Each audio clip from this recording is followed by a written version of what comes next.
Boas tardes a todos e todas. Vamos a dar paso á convocatoria da sesión ordinaria do Pleno. O punto número 1 do orde do día é a aprobación das seguintes actas: sesión ordinaria do 30 do 5, extraordinario do 20 do 6. Supoño que xa do día, non sei se hai algo que comentar. Entón, vamos a ir unha por unha votando. 30 do 5, ou se queren votar as dúas xuntas, tamén as votamos. Non hai problema. Vale. Votos a favor da aprobación das actas. Votamos todos xa. Sí. Isto queda aquí.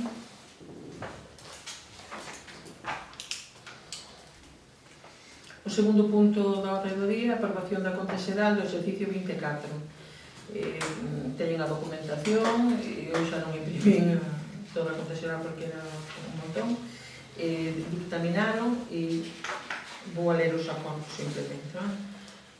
Estivos posta a conta ao público, xa saben, con o seu plazo, non houve ningún tipo de alegacións, nin denuncias, nin reparos.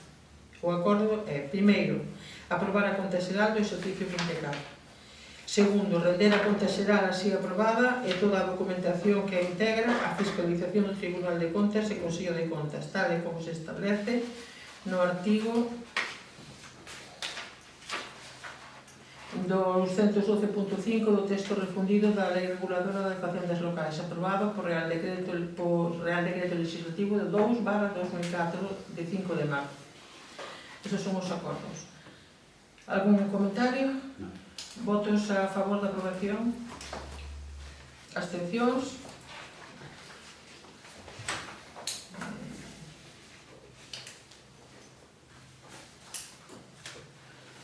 Punto número 3, que é a aprobación dos festivos locais para o ano 26.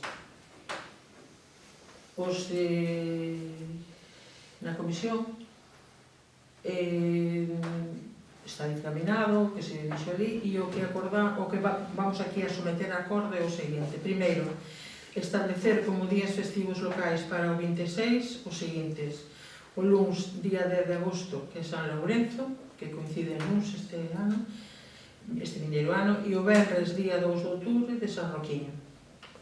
Remitir certificado deste acordo á Consellería de Emprego, Comercio e Migración. Algún comentario? Non. Votos a favor? Pola nosa banda vamos a abster, porque xa levamos varios anos dicindo o mismo, que pensamos que os festivos locais que hai que repartirlos por as parroquias, entón vamos a abster, porque non se colleron co día de Camboño, entón pois nos vamos a abster. Pero que, nese caso, chegamos a un acordo, podía a comisión informativa. Pero o día comisión informativa... Bueno, chegamos a un acordo, nós a verdade é que decidimos deixar a pelota no tellado do Grupo Popular. Claro, unha comisión informativa non estaba, entón a miña proposta sempre foi, desde que levo sendo concelleiro, que os festivos locais se repartiran nas parroquias. Entón, este ano había a oportunidade de darlle a Camboño na Corcosa unha festa que ali ten un arraigo moi importante, entón, por iso me vou a abster como vene facendo desde fai anos. Moi ben. O vindeiro ano se lle dará a Corcosa, que sempre é xoves. Este ano, son as dúas propostas que tiñamos, e a outra que tamén se barallou, que tiñan festa, foi a da parroquia de Frimen, pero a festa é o domingo, non é o luns. O luns hai a misa e a procesión e, bueno, non sei se alguna cousa máis, creo que non. Sí, bueno, pero na festa de Frimen, no lunes os rapaces que van ao colexo debe de ser o 10%. Os rapaces de onde? De Frimen. Pero o día festivo é para todo o concello, eh? Sí, claro, pero Os rapaces non é só os dali, podíamos deixar o lunes de Frimen, non?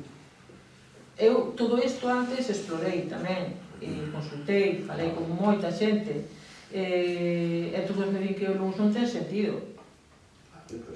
O da Borbosa sí que tamén é unha proposta que para mí tamén a ten, porque, bueno, hai actividades e tampouco son todos os nenos só os nenos dali. Hai chaves pola tarde, hai espuma, festa da espuma, bueno, este ano tiverona, e van nenos de moitos sitios, que non son solamente, hasta de outros concellos. Claro, pero entón pudo-se propoñer xa o día da Rocosa. Eu non estive na comisión informativa, pero estivo Esteban. Bueno, Esteban sabe cal foi o noso pronunciamento nese caso. Que o dixo vostede moi ben antes, que o tiñamos que decidir, non? Pois ahora está decidido, e para o ano vai ser a Gorgosa. A Gorgosa é o día de San Lourenzo, por que? Porque é martes. Hasta que sea fin de semana, a asistencia, a afluencia, está complicado. Por que? Porque non é unha festa que este no núcleo dunha aldea, como pode estar a de San Roquiño, como pode estar a de San Xusto se houbera, como pode estar a de Fruime, que están todas as aldeas ao redor. É nun sitio maravilloso, pero nunha ubicación dun entorno natural paisaxístico moi interesante, por iso está proposto para o venir, pero este ano van a ser estes, e para non vai a ser a Gorgosa e outro. Vale. Votamos, entón. Xa están votos a favor.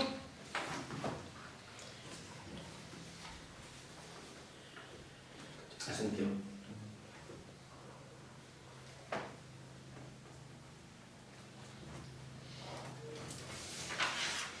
O seguinte punto é que é o punto número 4. Aprobación do nomeamento como fillos adoptivos de Lousame a favor de Alfonso Costa Beiro e José Luís Beiras Manteiga. Isto tamén o levaron teñen a documentación, a proposta, e o que me gustaría facer é ler os acordos, por suposto, ao final, pero ler en pleno porque se propón para fillo adoptivo, a un e o outro.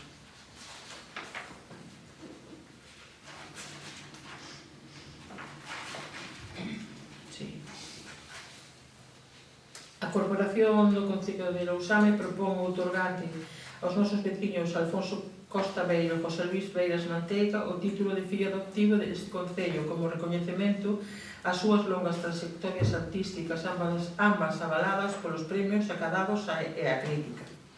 O nomeamento do fillo adoptivo ben recollido no Regulamento de Honras e Distincións aprobado polo Concello de Lousame no ano 21, atendendo ao expresado no artículo 5, parágrafo 5.2. Ambos os dous son creadores polifacéticos con universos únicos e irrepetibles que se comunican a través das diferentes linguaxes e disciplinas das artes plásticas, amosando un estilo persoal e inimitable, tanto en pintura, fotografía, poesía, ilustración, grabado, cartelismo, escultura, pintura mural, banda deseñada, etc. Coetáneos e auténticos e innovadores. As súas obras son testemunha indiscutible da súa maestría na expresión artística e reflicten unha fusión de estilos e riqueza cultural. Plasman con paixón o seu pensamento dun xeito comprometido, establecendo unha comunicación aberta co público. Co seu traballo contribúen a espallar a cultura e a arte, así como o nome de Galicia polo mundo adiante. As súas exposicións tanto individuais como colectivas, chegaron a numerosos recunchos da xeografía española, traspasando fronteiras, países e cidades. A súa obra forma parte de coleccións públicas e privadas por todo o mundo.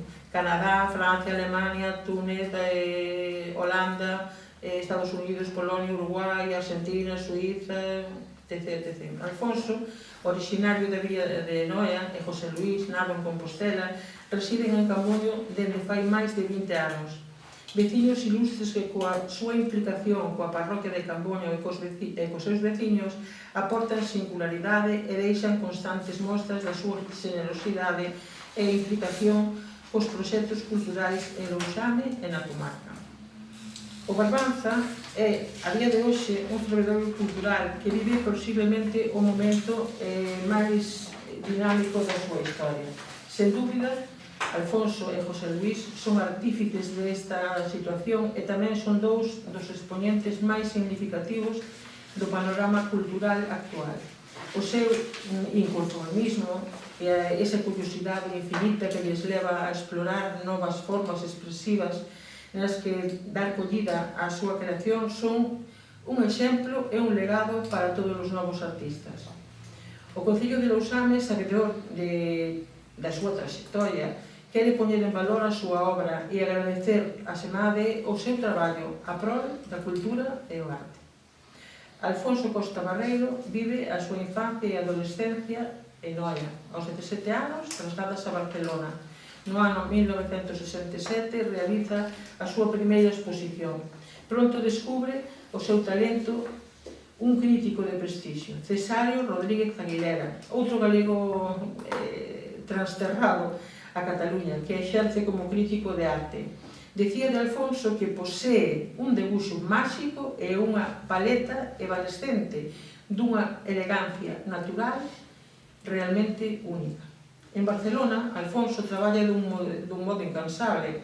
A súa mirada curiosa absorbe o fluxo vital que ofrece unha cidade dinámica e multicultural. É seleccionado para unha mostra colectiva de debuxo que leva o nome de Joan Miró.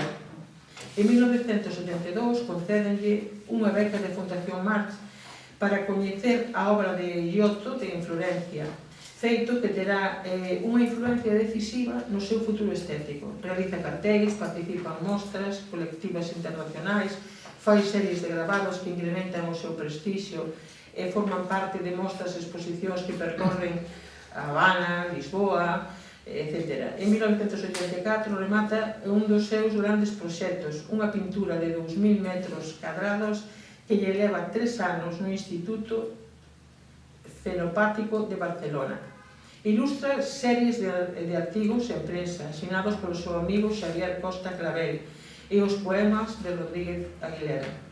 As súas exposicións percorren toda España e en 1983 obtén unha beca do Ministerio de Cultura. A súa presencia no mundo editorial é constante, con ilustracións para obras de Costa Clavel e o noso Neira Vilas. Novos murais en 1985 nunha recoñecida industria coruñesa e no Instituto Xelmírez de Compostela. Os anos 80 son de intensa actividade para o artista que consolida a súa zona no estranxeiro, principalmente en Francia e Alemanha. En 1988 realiza unha gran exposición no quiosco Alfonso de A Coruña e as súas carpetas de grabados reciben encargos constantemente ao ser moi apreciadas polos coleccionistas. No ano 2001 pinta o Atlante de Baroña sobre a bóveda do Auditorio da Casa da Cultura de Porto do Son.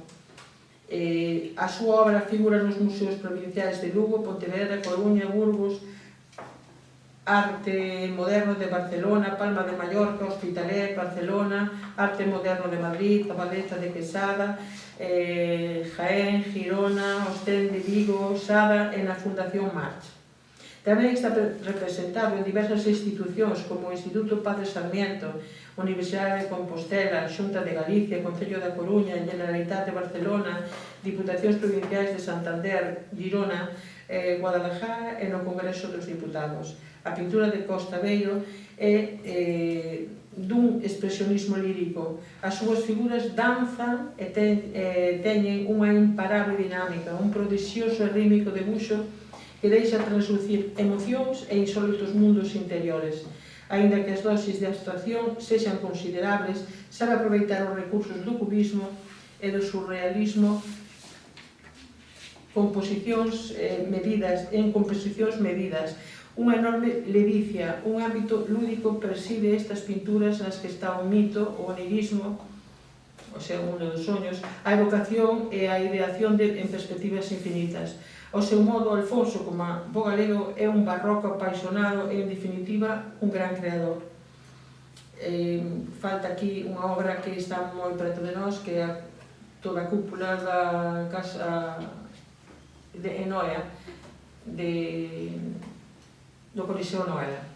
Fermosa obra, que levou tempo facela, é un teito abovedado e a pintou desde andamios, cando ides ali xa vedes. Xosé Luís Vélez Manteiga. Nado en 1949 en Compostela, perdón, que me...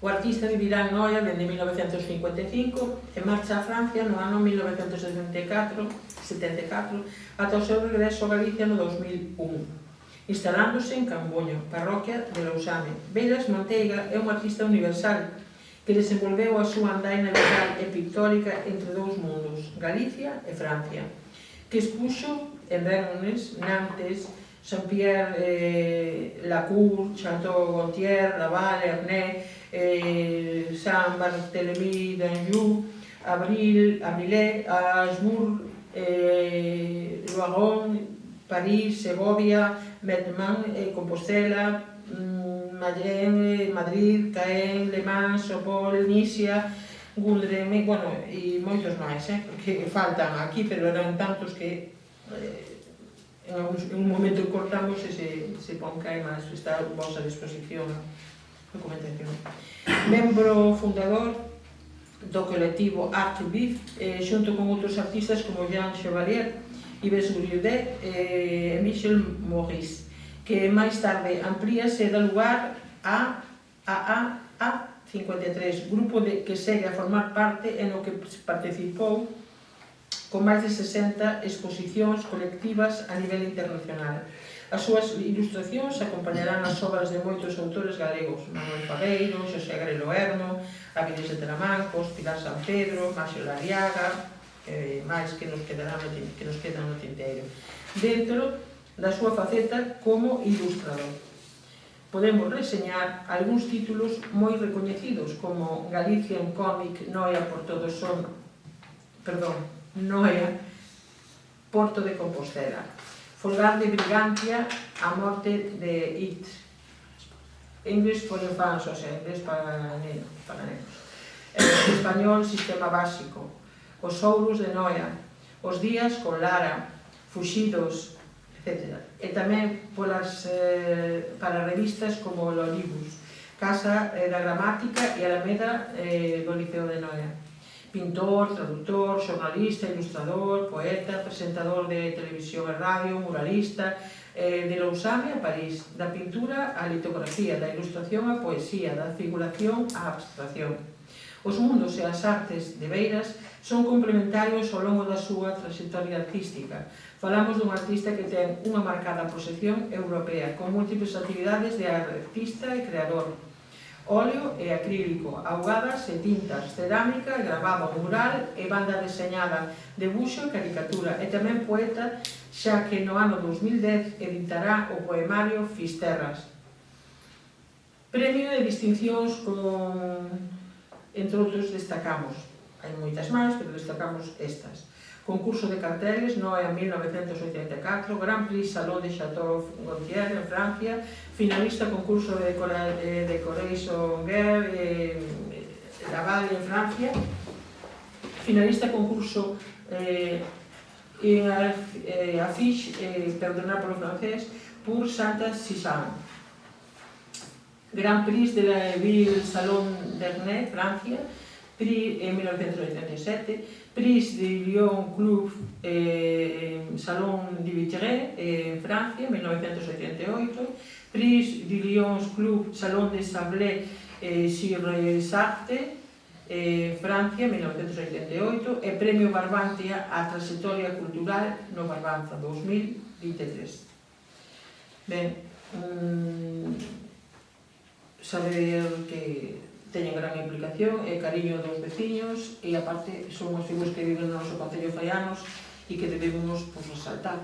E esta é unha maneira de facelo e o tempo corre en contra de todos nós e canto antes se faga, pois mellor para non chegar a un momento en que xa non o podamos en general ver. Porque non se sabe, isto é pode ser calquera, pero o que vai cumprindo anos, pois mellor saber que Alfonso aparte é un gran... Os dous fixeron cursos, pero últimamente en Camboño os murais que están plasmados sobre as paredes do local e bueno, se pode facer algún máis ou fará en outras parroquias. E eso está impreso no libro que editou o Concello, nun libriño que levaron todas as familias, que publicaron os casos dos seus fillos, e tamén anima a pintores locales, porque en Cambuño, non vou a decir nome, hai unha persona que xa, por herencia, ten dotes para as artes plásticas, e, bueno, a min eles trasladaron un día que estive en reunida con ambos, que sería, que podería expoñer. Pasa que tímido dache o primeiro paso para expoñer é como si expuxeses o teu ao público ante todos, como cando publicas un libro, unha poesía, que ser valente para facelo, porque un momento que pos aí xa é de todos e está aberto a todas as opinións favorables e as opinións críticas e hai que dar ese paso. Eu creo que si o dará. Ben, comentarios? No, por a nosa banda, pois vamos votar a favor, porque nos parece que toda persona, tanto como Alfonso como a José Luis, que aunque non son nativos de Lousame, pero si viven en Lousame, todo o mundo que aporte algo á cultura e que o deber noso é de recoñecerlo, non? Entonces, pois, por a nosa banda, pois, vamos votar a favor, evidentemente. Ben, votos a favor destes acordos. Primeiro, Ferreiro, punto. Sí. No, adiante. Perdón, Primeiro, conceder o título de fillo adoptivo do Concello de Lousame don Alfonso Costa Beiro e don José Luís Beiras Manteira, polas súas destacadas cualidades persoais, méritos artísticos e profesionais que os fai merecedores do agradecemento e da gratitude dos veciños de Lousame. Segundo, redactar o título de fillo adoptivo nun pergamiño no que constará o título, o nome e apelidos dos designados, as razóns nas que se basea a súa concesión e a data do recoñecemento pola corporación. Este título será asignado pola alcaldía en representación da corporación. Terceiro, posteriormente, será convocada toda a corporación para a celebración do acto solene que se levará a cabo no lugar que se estime idóneo aos efectos de permitir a asistencia da cidadanía. Votos a favor?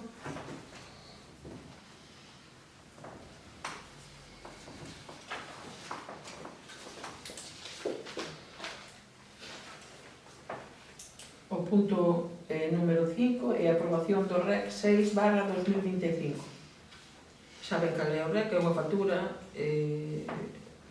presentada, pois, supoño que quedou na 200, non? Entrou este ano. Entrou este ano, bueno.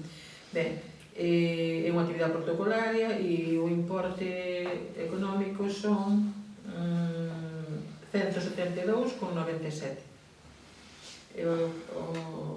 Os acordos que se propoñen ao pleno son resolver a discrepancia e levantar o reparo, ordenando a continuación do expediente en aplicación do artigo 217 do texto refundido da Lei de Transfronteira. Vale. Segundo, probar, dispor e recoñecer as obrigas por recoñecemento extrajudicial e crédito dos documentos xustificativos de gasto antes indicados. Terceiro, ordear o pago dos xustificantes de gastos relacionados segundo as disposicións de tesorería. E cuarto, dar conta do presente acordo á intervención de Tesorería e Departamento Contable para a súa tramitación a efectos oportunos. Ben, o que se presentara en xaneiro é porque, se mal non recordo, isto foi unha celebración que se fixo cos empregados en Navidades, entonces xa non houve moita marxe para presentala no 2019, que sería por eso. Vale, algún comentario? Votos a favor?